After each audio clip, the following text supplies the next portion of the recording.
the phone rang, and it was my mom and dad from the hospital saying my brother was going to be all right. Wow. Then there was another time, once again, my brother, God bless him, being... Oh, there was so much wrong with him. I just thank the good Lord that he's all right today. Mm-hmm. I woke up, it was early morning, and I saw what I can only describe as, you may find this a little strange, but my interpretation of the Virgin Mary. Oh. Bending over him praying. Now, we weren't Catholic. I told my grandmother this, who was a very knowledgeable person, and she said that was his guardian angel watching over him. Wow. But you told, though, see? Yeah. I kept all... I didn't dare tell anybody. But that's an amazing story. Now I've got goosebumps. You know, so when it comes to these stories that I've had the honor of people sharing with me over the last 20 years doing this show, I have a hard time when I'm out and I'm doing lectures or meet and greets and people say, oh, come on. Mm-hmm. How can this be real? Mm-hmm. Unless you have the experience, unless you want to have the experience, unless you open your heart to the possibilities that are endless in this existence of ours, you won't know for sure, but just open up your heart. Believe the impossible can happen, because it does. Yes, it does. When did you first open up and share these wonderful experiences with other people?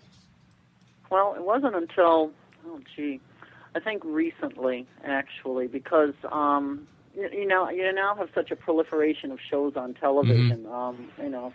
We have ghost hunters and we have people doing all sorts of things. And yeah. I think it was really just a couple years ago that I dared to talk to people, that I know about this.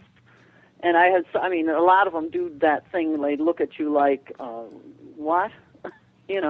You're insane, you're crazy, and they go hiding back, and they live in little boxes, and they don't come out of those boxes.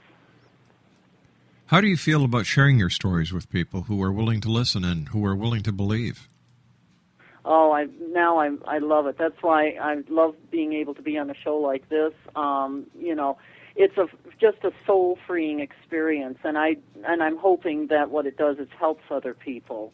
Like you said, that you're not alone, and that there is so much more to this existence than we see with our, few senses that we have. There is something beyond the normal, paranormal. There is something more, and I'm living proof of it, and, you are, and millions of others, That's right. too.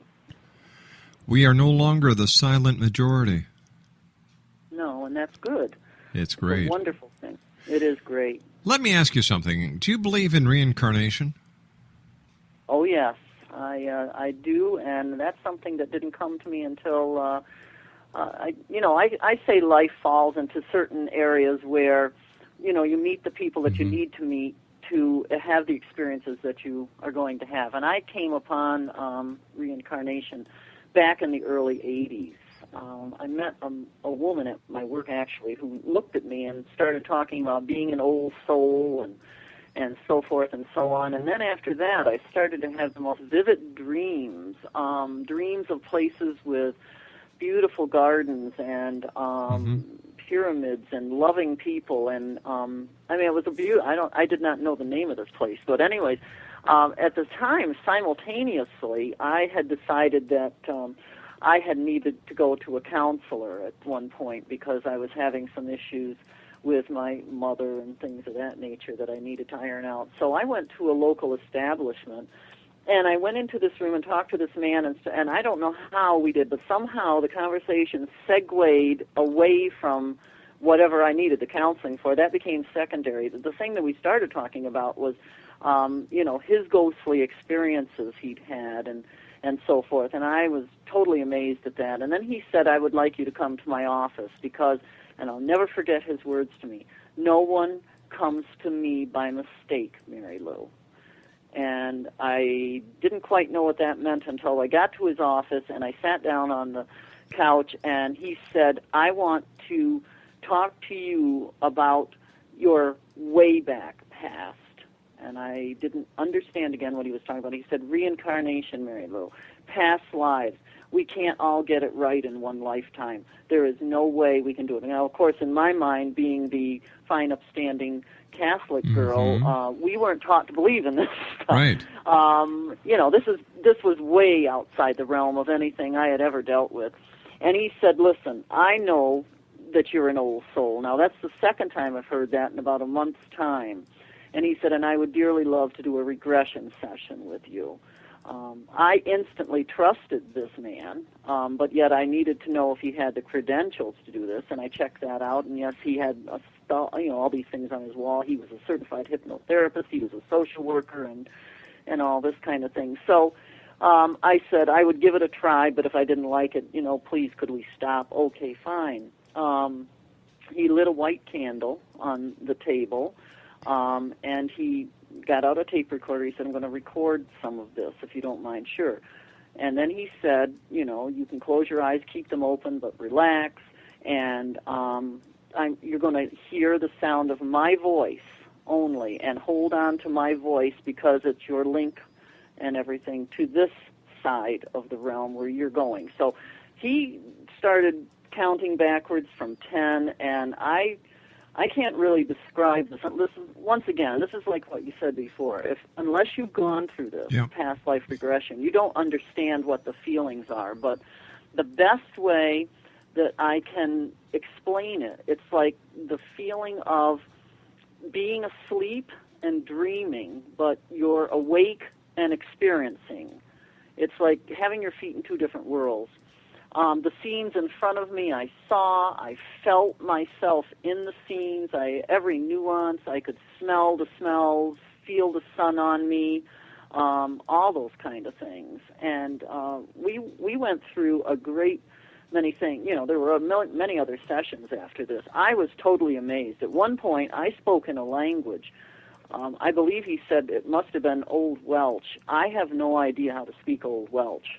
The old language in this lifetime, but yet there was my voice on the recorder speaking in this language as a young girl growing up in 13th century Wales, and I didn't understand what I was saying, but I knew in my head that I was talking about that basically what it was an illegitimate pregnancy that I had gotten involved in, and I died in childbirth in that lifetime, alone, in a castle, and then years later found out which castle it was, which was another amazing experience. But this man led me through all of these lifetimes, which turned out to be 12.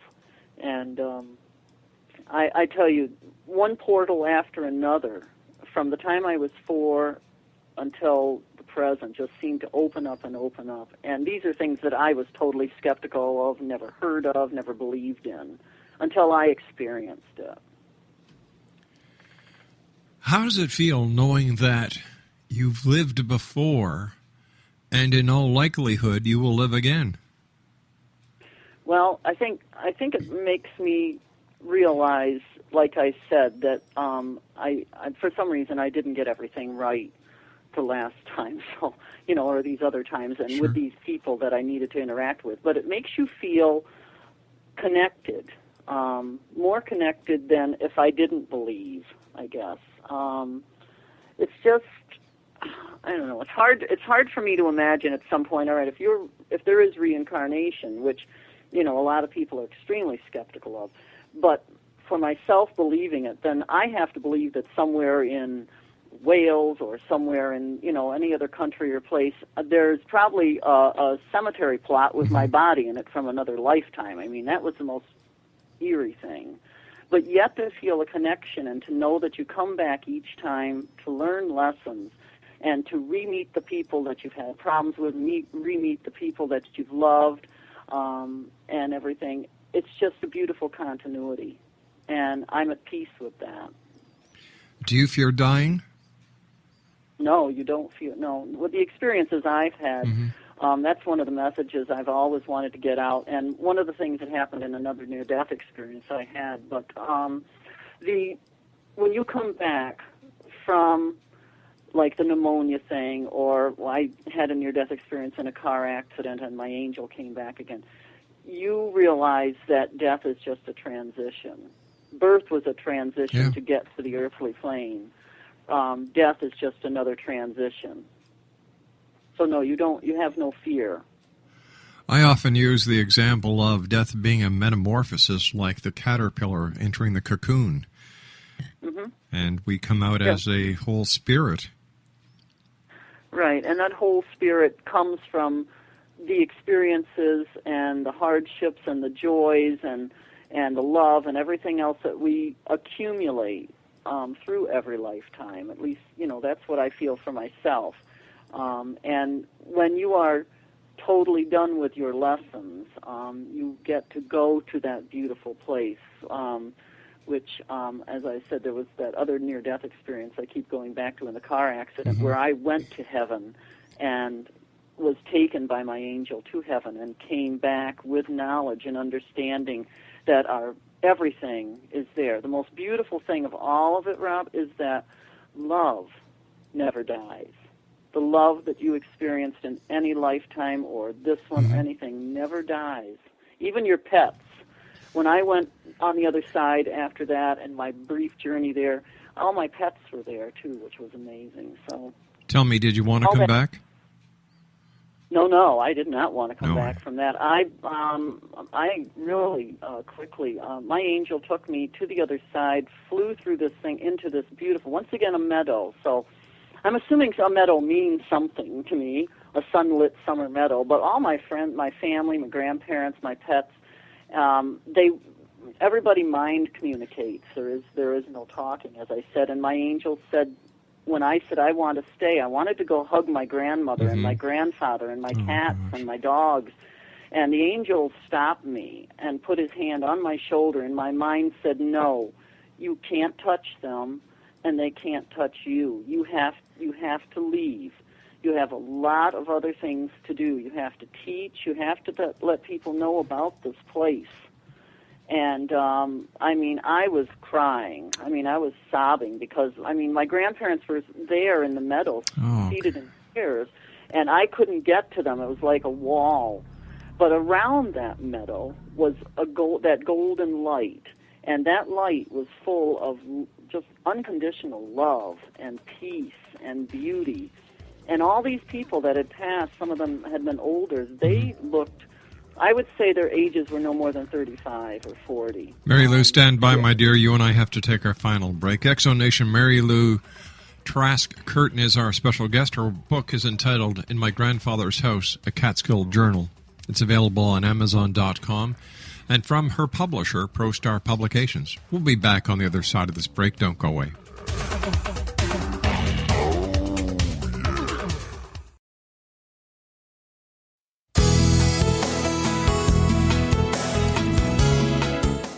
With each new extreme weather event or terrorist act, it becomes increasingly obvious that we live in uncertain and challenging times. We all buy car insurance. Why not collapse and catastrophe insurance? Matthew Stein, an MIT-trained engineer and green builder, has written 2 outstanding books to help people prepare, plan for, and deal with everything from minor situations lasting a few days to full-on collapse. Matt's first book, When Technology Fails, is a manual for self-reliance, sustainable living, and surviving the long emergency. This massive book covers the gamut from first aid and emergency preparedness to alternative healing, renewable energy, primitive living skills, and 18th century technologies that could be critical to your comfort and survival in a long-lasting crisis. Matt's second book, When Disaster Strikes, is a comprehensive emergency preparedness handbook and survival guide. When Disaster Strikes is an essential item for every family's go bag. Both books are available at all usual sources. There's a wealth of totally free information posted at whentechfails.com, and author-signed copies may be purchased at mattstein.com. That's www.whentechfails.com and www.mattstein.com.